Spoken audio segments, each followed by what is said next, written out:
नमस्कार दोस्तों। Ocean network में आपका स्वागत है।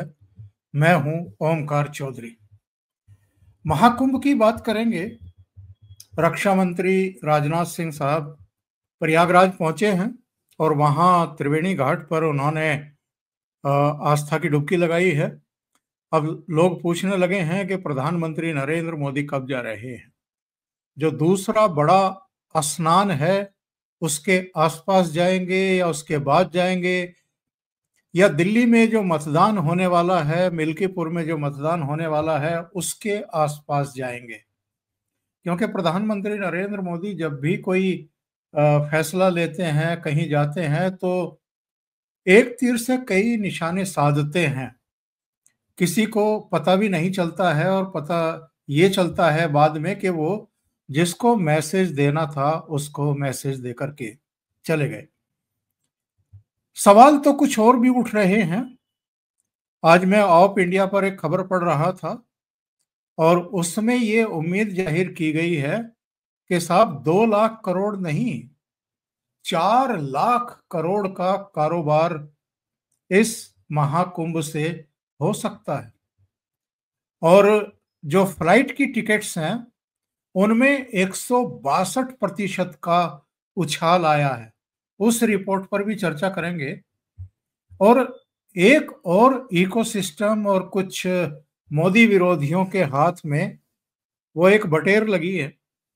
वो कह रहे हैं कि 20 जनवरी को डोनाल्ड ट्रंप शपथ ग्रहण करने जा रहे हैं और ये दावा किया जाता है कि डोनाल्ड ट्रंप मोदी के बड़े करीबी हैं, उनके दोस्त हैं। तो उनका दोस्त शपथ ले रहा है और मोदी जी को कोई निमंत्रण पत्र ही नहीं है, जबकि शी जिनपिंग को निमंत्रण पत्र गया है।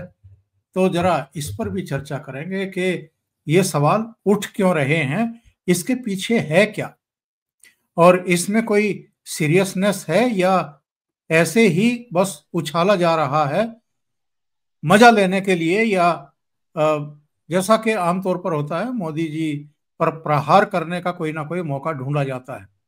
तो सीधे जुड़ लेते हैं प्रयागराज से ही। अनुपम मिश्रा जी मेरे साथ जुड़ गए हैं। अनुपम जी, बहुत स्वागत है। नमस्कार। नमस्कार सर। अनुपम जी, ये बताइए कि राजनाथ सिंह साहब तो आ गए, उन्होंने तो डुबकी लगा ली आज, और मैं एक बड़ा अंतर देख रहा था। मेरी आदत है, पत्रकार हूं तो 4 दशक की यात्रा है, और अब हम चीजों को बस उतना भर नहीं देखते हैं जितना कि इस समय पटल पर चल रहा है, उसके बैक में भी जाकर के देखते हैं। तो मैंने सर्च किया कि कब कब किस किस ने डुबकी लगाई है। 2019 के कुछ चित्र मेरे सामने आ गए। योगी आदित्यनाथ और अमित शाह साथ साथ साधु संतों के साथ प्रयागराज में गंगा मैया में संगम में डुबकी लगा रहे हैं। और योगी जी की अलग से भी एक तस्वीर है, साधु संतों के साथ है। इस बीच हमने ये भी देखा है कि हरिद्वार में रात्रि के अंधेरे में जंजीर पकड़ करके अकेले तन्हा अखिलेश यादव एक डुबकी लगाते हुए दिखाई दे रहे हैं। उनके आसपास कोई भी नहीं है। फोटो खींचने वाला कोई होगा, सुरक्षा कर्मी भी होंगे, पर वो दिखाई भी नहीं दे रहे। श्रद्धालुओं की तो छोड़ ही दीजिए। ये बड़ा अंतर है। राजनाथ सिंह साहब के साथ भी सुधांशु त्रिवेदी और कुछ और चेहरे दिखाई दे रहे थे। वहां दूर दूर तक भी श्रद्धालु दिखाई दे रहे थे, वो भी सब डुबकी लगा रहे थे। भारतीय जनता पार्टी के नेताओं को परेशानी नहीं है जनता के बीच में जाकर के डुबकी लगाने में। ये अखिलेश यादव को क्यों परेशानी है? भीड़ भाड़ में जाना पसंद नहीं करते हैं क्या? पब्लिक के नजदीक जाना पसंद नहीं करते हैं? अब मैंने तो साहब बाकायदा इस पे शो ही किया था। मैंने तो इस पे शो किया था और मैंने कहा था कि साहब इसका मैंने नाम ही रखा था गुप्ता आईना पे समाजवादी स्नान वर्सेस अमृत स्नान। क्योंकि जो योगी का स्नान था उस वो अमृत स्नान नजर आ रहा था। और अखिलेश यादव का जो समाजवादी स्नान था जिसमें वो अकेले किसी राजा किसी जमींदार की तरह अकेले जेन्स के बीच में वो जिस तरह स्नान कर रहे थे, तो वो तो देख के नजर आ रहा था कि जैसे as if a king is taking bath. तो मतलब वो तो पहले दिन से यही बात चल रही है कि साहब अच्छा योगी का एक अलग बात भी है साहब। वो मैंने देखा कि जब योगी यहाँ आते हैं और जिस जिस समय उनको वो मिलता है, क्या नाम है, उनके साधु संत मिलते हैं, तो उनके अंदर ही वो एक अजीब सी खुशी होती है योगी से मिलके, क्योंकि उनको लगता है साहब ये हमारे बीच के आदमी हैं, हम भी मेहनत हैं और ये भी मेहनत हैं, हम भी साधु हैं ये भी साधु हैं। तो इस तरह करके एक उनका एक अलग से वो, मतलब जो किसी और पॉलिटिशियन के साथ इन साधु संतों को मैंने इतना कंफर्टेबल देखा नहीं कभी। तो ये एक मतलब योगी का तो उससे कोई कंपैरिजन हो नहीं सकता। लेकिन हमने देखा योगी ने भी वैसे ही स्नान किया, और अखिलेश यादव ने भी वैसे ही स्नान किया, और सबने वैसे ही स्नान किया। लेकिन जब सॉरी, और अमित शाह ने भी वैसे ही स्नान किया। लेकिन जी अखिलेश हाँ। यादव जाके हरिद्वार में स्नान करते हैं। हरिद्वार में वो जाते हैं बेसिकली अपनी चाचा की अस्थियां लेकर। वो अपने चाचा की अस्थियां लेकर वहां गए थे। और आपको याद दिला दूं कि 2022 में मुलायम सिंह जी की अस्थियां लेकर वो संगम आए थे। तो जाहिर है कि भाई संगम में लोग अस्थियां अपनी अपने परिजनों की प्रभावित करना चाहते हैं। यहाँ तक कि जवाहरलाल नेहरू भी फिरोज गांधी की अस्थियां लेकर संगम आए थे। तो फिरोज गांधी तो हिंदू ही नहीं थे और जवाहरलाल नेहरू धार्मिक नहीं थे, उसके बाद भी उनकी अस्थियां संगम आई थी। तो ऐसे में मुलायम सिंह की अस्थियां यहाँ आई थी।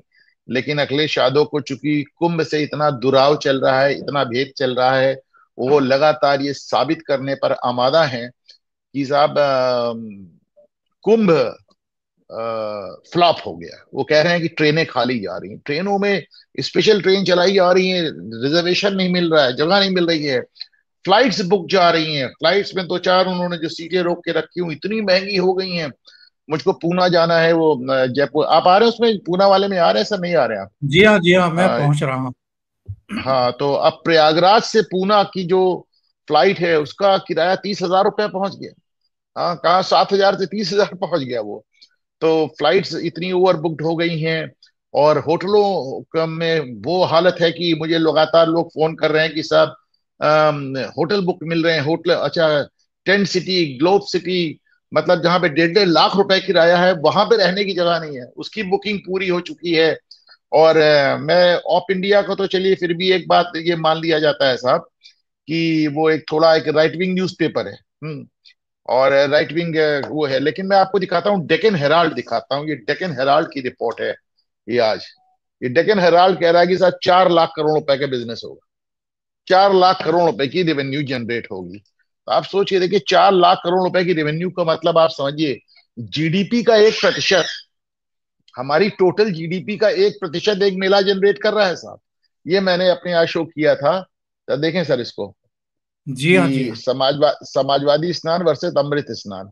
तो एक राजा की तरह नहा रहा है, एक सन्यासी की तरह नहा रहा है। तो अमित शाह का भी स्नान देख लें, राजनाथ सिंह का स्नान देख लें रहा। और जो सबसे खूबसूरत बात इसमें नजर आती है कि बड़ी, देखिए, बड़ी तीखी बात है, बुरी लग जाएगी, लेकिन वो जो पीडीए पीडीए जाति पाति की बात करते हैं, वो जब नहाते हैं तो उस पूरे इलाके में दूसरा आदमी पैर नहीं रख सकता।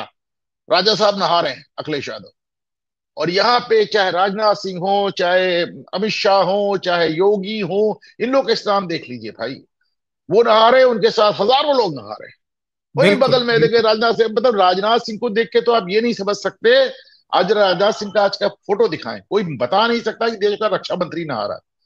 सही कोई कह कह रहे हैं। नहीं सकता कि देश का रक्षा मंत्री नहा रहा है। दूर दूर तक कोई सुरक्षा नहीं, कुछ नहीं, कैसे वो नहा रहे हैं आप सोचिए। और अपने सुरक्षा कर्मियों को कह दिया पानी नहीं आना।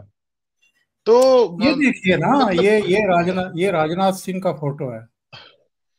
इसको थोड़ा राजनाथ। सा और बढ़िया करके लोगों को दिखाइए, मतलब मैं हाँ तो ये हाँ। फोटो देख कर बड़ा एकदम विस्मित था कि साहब बताइए, ये देश का ये रक्षा मंत्री देखिए नहा रहा है। राजनाथ हम्म, सिंह, ये देखिए आप। हाँ, अब आप देखें इसको, तो हम्म। बड़ा अजीब सा लगता है देखकर। और मतलब आज बड़ी चर्चा थी हमारे यहाँ प्रयागराज में इस बात की कि राजनाथ सिंह नहा रहे हैं, और लग ही नहीं रहा था कि अच्छा, और आप देखें उनके अगल बगल सब आम लोग नहा रहे हैं। इसको मैं दिखाता हूँ साहब, देखिए आप देखिए, हाँ हाँ। देखिए उनके पीछे हाँ देखिए सब। सब आम लोग नहा रहे हैं, आम बिल्कुल। आदमी सब नहा रहे हैं। हाँ, कहीं कोई कोई सिक्योरिटी नहीं, कुछ वो नहीं। तो क्या कोई मैच थोड़ी ना है भाई। देखिए इसका कारण समझ लीजिए, आप इसका कारण समझ एक लीजिए। एक ये एक, अखिलेश यादव, ये हाँ, जंजीर पकड़ ये देख, करके जो है अकेले नहा रहे हैं। और पूरे इलाके में किसी को इस दौरान पानी में उतरने की अनुमति नहीं थी। इस हम्म। दौरान पानी में उतरने की किसी को अनुमति नहीं थी। तो एक एक राजसी स्नान और एक श्रद्धा का स्नान। इसीलिए मैंने कहा समाजवादी स्नान वर्सेस अमृत स्नान। तो अमृत स्नान तो साहब मैं उसी को कहूंगा ना ओंकार सर, जो श्रद्धा का स्नान हो, वरना तो फिर क्या मतलब है उसका। और मैं तो देख के इस बात को दंग था कि आप लोग जो ये पानी पानी को लेके बहुत लोग हल्ला मचाते हैं, वो तमाम विदेशी जो आए थे, कितनी श्रद्धा भाव से, एक दो बातें, कितनी श्रद्धा भाव से वहां डुबकी लगा रहे थे सबके साथ। मतलब कुछ नहीं, आपके साथ कौन नहा रहा है, वो किस जाति का है, किस वर्ग का है, वो किस समाज के हिस्से से आता है, कुछ नहीं। रह रहे हैं साथ में, खा रहे हैं साथ में, सो रहे हैं साथ में, नहा रहे हैं साथ में।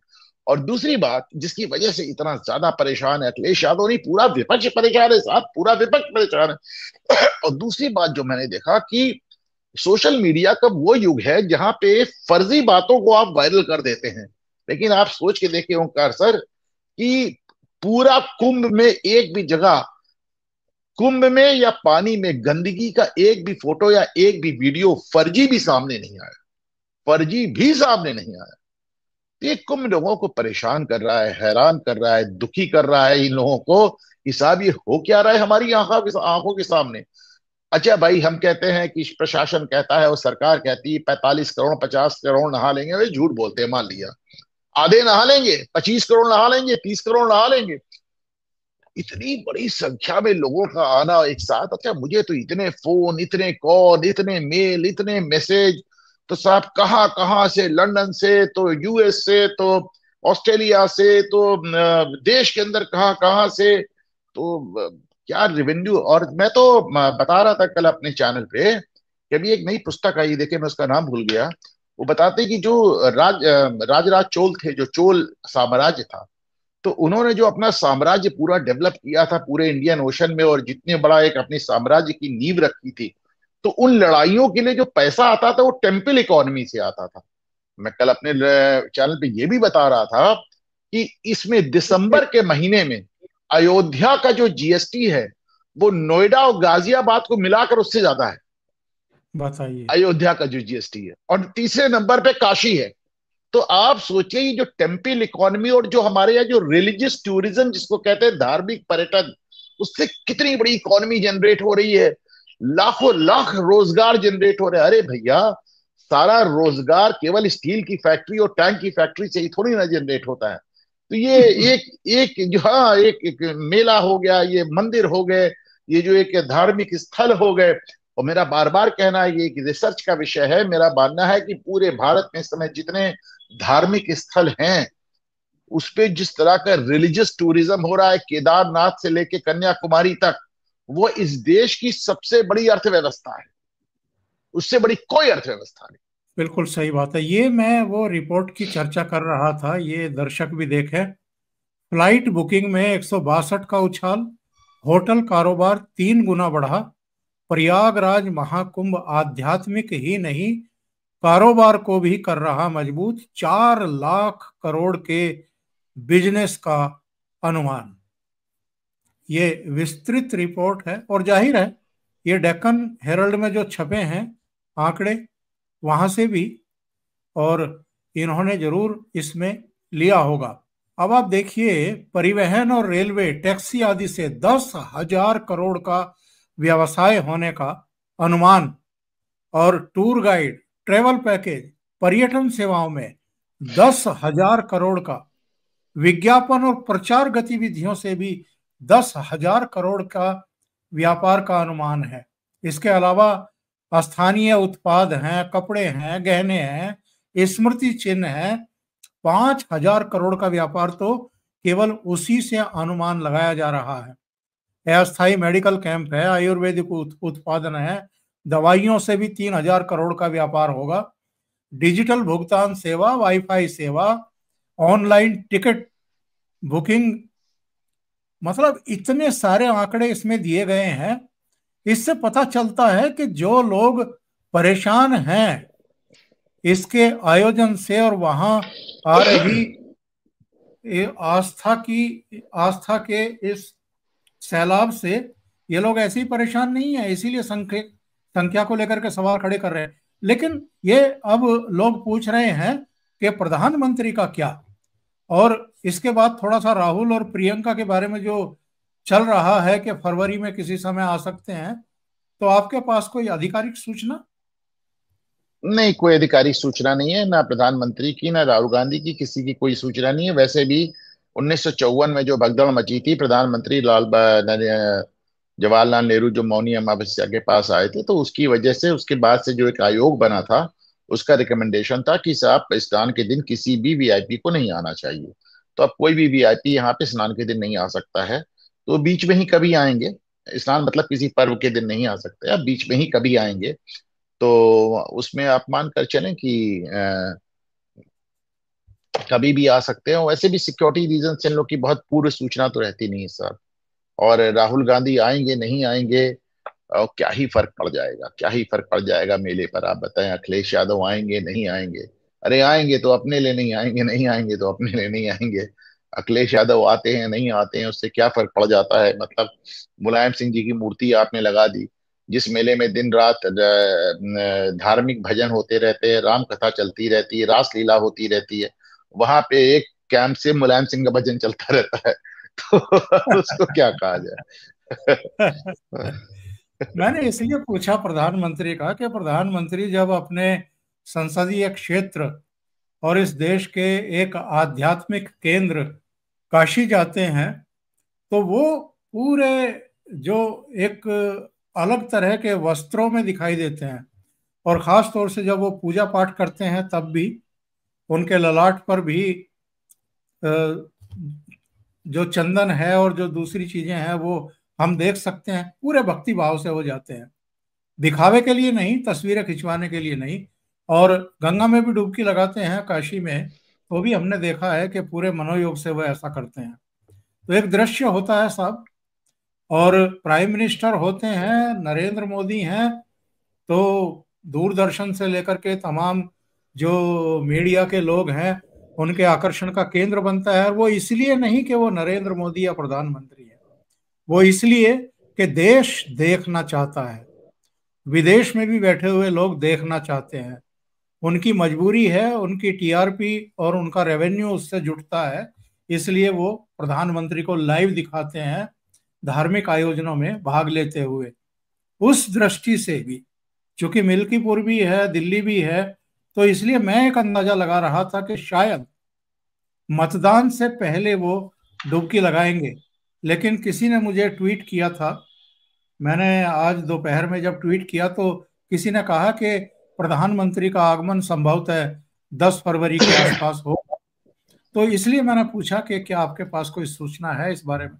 मेरा तो साहब मानना है कि चलिए, आप कह रहे हैं कि प्रधानमंत्री बड़े श्रद्धा भाव से आते हैं, मैं कहता हूं कि चलिए मानिए पॉलिटिशियन है, राजनीति कर रहे हैं, अरे कर तो रहे हैं, राजनीति के लिए ही सही। हमारे देश का प्रधानमंत्री एक संवैधानिक पद का इतना बड़ा अधिकारी, अगर हमारे राष्ट्रपति, हमारी महामहिम राष्ट्रपति महोदया और हमारे प्रधानमंत्री जब राम मंदिर में जाकर साष्टांग लेटते हैं, तो भाई हमको गर्व का अनुभव होता है। हमको लगता है कि साहब ये हिंदुओं का देश है। और भाई आपका मन हो नहीं हो, एक वो शेर है कि तू मुझसे खफा है तो जमाने के लिए आ। तो आप आपको श्रद्धा हो ना हो, आप एक एक ऐसे देश में जहाँ 80% हिंदू रहते हैं, तो अगर आप चर्च चर्च जा सकते हैं, और अगर आप क्रॉस लटका सकते हैं, अगर आप होली वाटर छिड़कवा सकते हैं, अगर आप रोजा इफ्तार में जा सकते हैं, अगर आप टोपी लगा सकते हैं, तो फिर इतना बड़ा आयोजन हो रहा है, इसमें भी आपका आना लॉजिकल है। बाकी आए तो नहीं आए तो क्या फर्क पड़ता है साहब। मैंने ये सवाल इसलिए भी पूछा अनुपम जी कि हमने तो बहुत किस्से कहानियां सुने हैं, अतीत में ऐसी बड़ी शर्मनाक घटनाएं हुई हैं। जवाहरलाल नेहरू ने सोमनाथ जाने से रोक दिया था डॉक्टर राजेंद्र प्रसाद को। और वो इसे जब रोक नहीं दिया था उन्होंने, ऑल इंडिया रेडियो को, आकाशवाणी को उस जमाने में लिखित आदेश दिया था कि डॉक्टर राजेंद्र प्रसाद जो कि राष्ट्रपति थे इस देश के, इस देश की तीनों सेनाओं के प्रमुख थे, जो संवैधानिक प्रमुख थे, उनका भाषण पे रोक लगा दी थी उन्होंने। यस, और और इतना ही नहीं, 54 की घटना जिसका उल्लेख आपने भी किया है और बहुत सारे मीडिया संस्थानों ने किया है, इसी प्रयागराज में जब भगदड़ मची थी, तो ये कह कर के उसको दबाने की कोशिश की गई थी कि नहीं नहीं, कुछ भिखारी मरे हैं। मैं कहता हूं, एक भी भिखारी मरा है तो उसकी जान की कोई कीमत थी कि नहीं थी? और जिस तरीके से उन शवों को दबाने की कोशिश की गई, वो तो एक, अगर जाना माना फोटोग्राफर वहां पर ना होता, प्रत्यक्षदर्शी ना होता, तो शायद उस घटना को दबा ही दिया गया होता। तो जो एटीट्यूड इनका रहा है, खास तौर से हिंदू धर्मावलंबियों को लेकर के, आस्थावानों को लेकर के, वो तो बहुत ही दुर्भाग्यपूर्ण रहा है। और वो आज तक जारी है, अभी तक जारी है। अब देखें, जो 1954 का भाई, जो प्रत्यक्षदर्शी, देखिए तमाम चीजें हैं ना जो पुश्तों से एक दूसरे को कहानी सुनाती हुई चली जा रही हैं। तो आप उसको कुछ भिखारी मरे कहें, जैसे ऐसे जैसे भिखारियों की जान की कीमत नहीं है, पर कुछ चीजें हैं जिनका सच कभी बाहर नहीं आने दिया गया। तीन घटनाएं मेरे दिमाग में जो आती हैं, और मैं तो जो ये 1954 का जो कुंभ था उसको अपने चैनल पे एक पूरा शो करने जा रहा हूँ, एक आध दिन में मैं उसको उसको सारे फैक्ट टू डेटा कलेक्ट कर रहा हूँ। तो एक तो वो 54 का जो कुंभ था, जो भगदड़ थी, जिसमें लोग कहते 3,000 से ज्यादा लोग मरे। दूसरा, 1966 में जो गोहत्या के विरोध में करपात्री जी महाराज ने दिल्ली में प्रदर्शन किया था, जिसमें इंदिरा गांधी ने गोली चलवा दी थी। पार्लियामेंट पर, तीसरा, पार्लियामेंट। पार्लियामेंट, संसद भवन पे, संसद भवन के साथ थोड़ा दूर। तीसरा, ये जो कहने को तो वैसे राम अयोध्या में भी जो गोली चली थी उसकी भी सही फिगर कभी सामने नहीं आई। गजब हुआ साहब वहां भी। और चौथा मान लीजिए कि जिनकी फिगर सामने नहीं आई, एक ये गोहत्या वाला था, एक ये कुंभ वाला था। हाँ, चौथा वो गांधी की हत्या पे महाराष्ट्र में जो चित्पावन ब्राह्मणों का नरसंहार हुआ, जिसमें 10,000 लोग मारे गए, और जिसमें एक भी मुकदमा नहीं लिखा गया और एक भी आदमी का ट्रायल नहीं हुआ। तो ये तीन उसको चार पूरी तरह घटनाएं दबाया। ऐसी हैं। हाँ, ये तीन चार घटनाएं ऐसी हैं जिनको इस तरह दबा दिया गया। और चूंकि उस समय सोशल मीडिया नहीं था, तो इसकी वजह से इनको पूरी तरह लीपा पोती कर दी गई। तो इसको क्या कहा जाए? अब ये तो इतिहास आने वाले समय में, अब देखिए आज हजारों साल पुराना इतिहास लोग निकाल कर ला रहे हैं, दिखा रहे हैं कि जिस अकबर को आप महान कहते थे उसने हिंदुओं के नरमुंडों की मीनार बनाई थी, और बाबर से ऊंची बनाई थी। जिस अकबर को आप महान कहते थे वो मीना बाजार लगाता था। जिस अकबर को आप महान कहते थे, उसने, आप सोच कर देखिए, जिसको आप महान कहते हैं, जिसको आप कहते हैं जजिया हटा लिया। अकबर ने सबसे पहले कुंभ के मेले पे टैक्स लगाया था। अकबर ने सबसे पहले कुंभ के मेले पे टैक्स लगाया था। और बाद में चलता चलता ब्रिटिशर्स ने इस टैक्स को इतना बढ़ा दिया था कि एक कुंभ मेले में तो कोई टर्नअप ही नहीं हुआ था, इतना टैक्स बढ़ा दिया गया था उस जमाने में उन्होंने। ये 1800 की मतलब 19वीं सदी की घटना है, मुझे एग्जैक्ट घटना डेट मेरे पास नोटेड है, मैंने अपने प्रोग्राम में बताया है। उसमें से आप 2 रुपया टैक्स लगा दिया था। उस समय 2 रुपया एक परिवार का महीने भर का राशन होता था। तो लोगों ने आना बंद कर दिया, तब अंग्रेजों ने टैक्स कम किया। तो भाई अकबर थे जिन्होंने कुंभ मेले पर टैक्स लगाया था। तो अब जैसे तमाम चीजें बाहर की निकल के आ रही हैं इतिहास की, तो ये भी चीजें निकलेंगी, ये भी चीजें बाहर आएंगी, ऐसी क्या बात है। लेकिन इसमें दो राय नहीं कि ये तीन चार घटनाएं ऐसी हुई हैं जो सिरे से दबा दी गई हैं, और जिनको बुरी तरह क्रश कर दिया गया और इस सच सामने नहीं आने दिया गया। और अनुपम जी, ये दो घटनाएं मैं आपको बताता हूं। एक तो डोनाल्ड ट्रंप जब पहले राष्ट्रपति थे और दूसरा चुनाव लड़ने वाले थे, तो प्रधानमंत्री अमेरिका गए थे। वहां पर भारतीयों का एक बहुत बड़ा जमावड़ा हुआ था साहब, और उसमें डोनाल्ड ट्रंप भी शामिल हुए थे। उसको लेकर के बड़ा क्रिटिसिज्म किया गया था नरेंद्र मोदी का, कि साहब वो डोनाल्ड ट्रंप का चुनाव प्रचार करने के लिए डेमोक्रेट्स रिपब्लिकन का चुनाव प्रचार करने के लिए कैसे पहुंच गए। दूसरी घटना मुझे याद आती है कि वो गांधीनगर आए थे और यहाँ स्टेडियम में एक बहुत बड़ा प्रोग्राम किया गया था। उसमें प्रधानमंत्री ने भी भाषण दिया था, डोनाल्ड ट्रंप ने भी भाषण दिया था। उसको लेकर के भी बहुत क्रिटिसिज्म झेलना पड़ा था। और फिर आगरा होते हुए संभवतः जब वो दिल्ली पहुंचे थे, तो दिल्ली में बड़ा दंगा भी हो गया था एक। उस दंगे की पृष्ठभूमि जो भी रही हो, लेकिन डोनाल्ड ट्रंप की यात्रा भी उस दंगे में एक अहम भूमिका बताई जाती है कि जानबूझ करके वो दंगा कराया गया ताकि डोनाल्ड ट्रंप, दिल्ली में है तो पूरी दुनिया की नजर दिल्ली पर है, दुनिया भर में ये जाए कि साहब भारत में हालात ठीक नहीं है।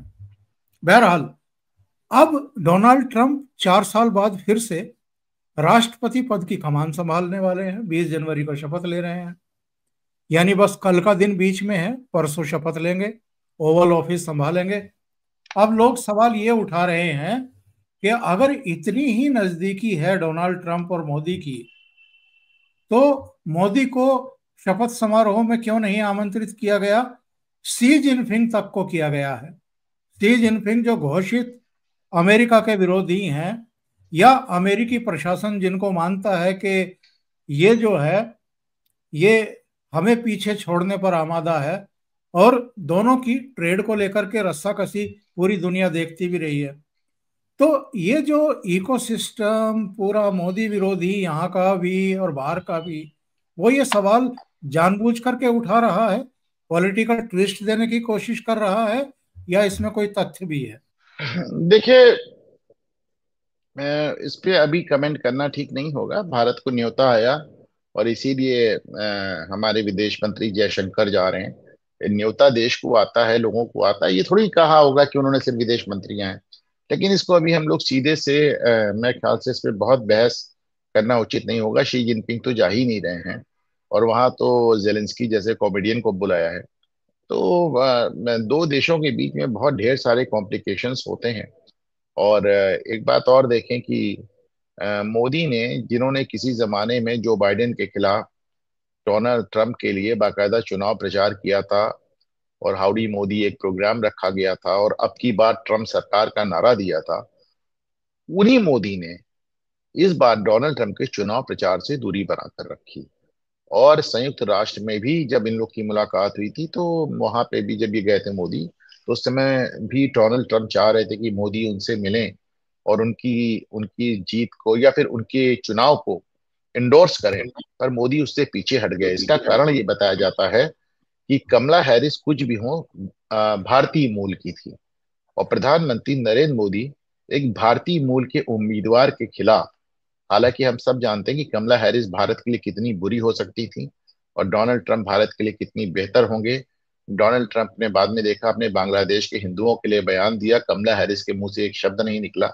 लेकिन इन सब बातों के बावजूद कमला हैरिस चूंकि भारतीय मूल की हैं और चूंकि दक्षिण भारत से आती हैं, तो प्रधानमंत्री नरेंद्र मोदी नहीं चाहते थे कि भारतीय मूल की एक महिला, दक्षिण भारतीय महिला के खिलाफ वो डोनाल्ड ट्रंप की उम्मीदवारी को सपोर्ट करें, उसको इंडोर्स करें। तो उन्होंने डोनाल्ड ट्रंप के इस बार चुनाव से पूरी तरह दूरी बनाकर रखी। शायद इसी कारण से कमला हैरिस भी वहां होंगी इस बार। कमला हैरिस भी होंगी, उनके पतिदेव भी होंगे, और अंबानी को भी बुलाया गया है। मुकेश अंबानी, नीता अंबानी भी होंगे, वो एकदम आगे वाली रोज में होंगे। तो ऐसे में मोदी को ना बुलाया जाए और ना जाए वाली बात नहीं है।